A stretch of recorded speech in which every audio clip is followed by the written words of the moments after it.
पहलगाम आतंकवादी आक्रमण घटना सांबादिक और बुद्धिजीवी पक्षर नीरव प्रतिवाद और श्रद्धांजलि। जम्मू काश्मीर पहलगाम रे होइथिबा आतंकवादी आक्रमण घटना सारा विश्व को स्तब्ध कर देछि। सबुठी एहाको दृढ़ निंदा करजिबा सह प्रतिवाद कराଯାଉଛି। एही परिप्रेक्षी ब्रह्मपुरर विभिन्न गणमाध्यम कार्यरत सांबादिक बुद्धिजीवी और संगठनक पक्षर मिलित भाव स्थानीय एमकेसीजी मुख्य फाटक सामने घटना को दृढ़ निंदा करजिबा सह देशरू आतंकवाद निपात करने को दाबी कराଯାଇଥିଲା। एथिसह आतंकवादी आक्रमण में मृत्युवरण करथिबा समस्त पर्यटकों अमर आत्मार सद्गति निमंते नीरव प्रार्थना कराଯିबा सह शोक संतप्त परिवार वर्ग संवेदना जणाଯାଇଥିଲା। पर एक कैंडल शोभायात्रा अनुष्ठित होता। एथिरे गंजाम वकील संघ सभापति मनोज पट्टनायक, गंजाम वकील संघर युग्म संपादक अशोक सावत, गंजाम जिला विकास मंच सभापति राजेन्द्र खंडा,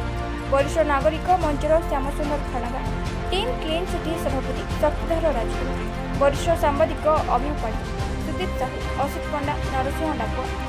बीके विशारद, राजेश साहू, एसयूजे गंजाम जिला सभापति विश्वनाथ मारणा, ललाटेन्दु चौधरी, एसयूजे संपादक दिगंबर महाराणा, कालीप्रसाद रथ, अभिजित कर, रश्मिता पाणिग्राही, कपिल पाढ़ी, लडुकिशोर पात्र, चंदन साहू, प्रेमानंद पुजारी, रूपक महांती, निर्मल साहू,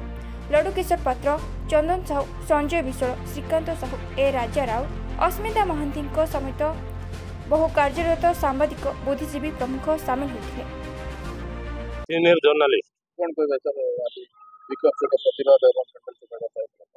देखो गत काली आतंकवादी मैंने जो भाया पर्यटक मान आक्रमण कले नहीं भारत वर्षर प्रत्येक घरे घरे चर्चा चलती। गभीर गभीर समवेदना जनाई लोक से परिवार को अतीत आम सैनिक मान मारते तेणु ये घटना जो बंद हम ये कार्यक्रम जो बंद हम मु सरकार को निवेदन कर सरकार दाबी कर भारत सरकार 72 घंटा भितर से दृढ़ कार्यानुष्ठान ग्रहण कर कि भविष्य में घटना पुनरावृत्ति न हो। देखो आज समग्र विश्व स्तब्ध जो भाव आतंकवादी आक्रमण है पुलवामा निरीह लोक मान जो भाव बाछी बाछी से धर्म पचारिकी जो भाव भारतीय नागरिक मान हत्या कर सबू महल निंदा कर यार प्रतिवाद समग्र विश्व में विभिन्न देश में प्रतिवाद कर स्वरोत्तोलन ये कहया कथा हूँ पाकिस्तान यार प्रसन्न हाथ अच्छी या पचर पाकिस्तान बारंबार विभिन्न समय भारत प्रति एभली आक्रमण कर भाव पूर्वर स्ट्राटेजिक आम जमी अटाक होता से भाव सर्जिकल अटाक जो भाव होता बर प्रत्येक नियमित व्यवधान में पाकिस्तान उपर सर्जिकल अटाक आवश्यकता रही है। भारत बर्तमान केवल पानी बंद करवा यू बंद न करी बर गोटे कठोर कार्यानुष्ठान पड़ो जेहेतु वैदेशिक कूटनीति भारत भल अच्छी जेहेतु बर्तमान परिस्थिति काश्मीर में शांति प्रतिष्ठा हो पार्ला कि बर्तमान पुणी थे अशांति सृष्टि करने पाकिस्तान जो चेष्टा कर बर्दास्त न करी बर पाकिस्तान उपर दृढ़ कार्यानुष्ठान आवश्यकता रही। भारत वर्षर पड़ोशी राज्य पाकिस्तान जो छायायुद्ध चलती छायायुद्ध माध्यम विभिन्न समय मिलिट्री मान आक्रमण होती साधारण जनता आक्रमण होती सबू आक्रमण ठू बर्तमान जो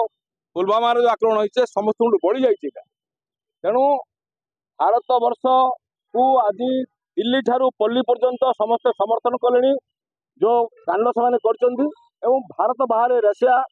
एवं चाइना अमेरिका भाया देश आज समर्थन कर मौका समस्त मिसी गोटे आतंकवादी राष्ट्र बोली पाकिस्तान घोषणा कर आज ये एवं देशा को चेषा नीति धरी से जो बंदूक गुड़ी में निर्मम भाव हत्या कर हत्यार जवाब हत्यार दे पारिबा ताले सेमानकर जो आत्मार आज शांति मिल ये आज कामना कर भारत सरकार या दृढ़ पदक्षेप ने मोर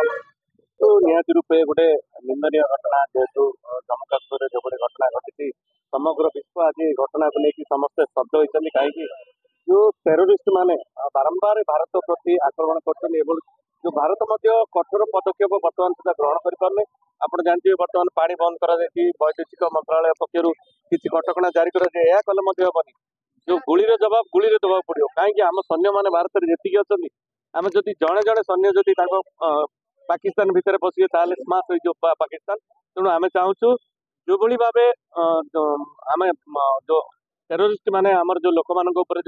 गुली कर किए तो क्या आज कार बापा घर रही किए तो कार आज छोट छुआ आज जो भाव ओडार जो जड़े भाई शहीद होती छुआ आज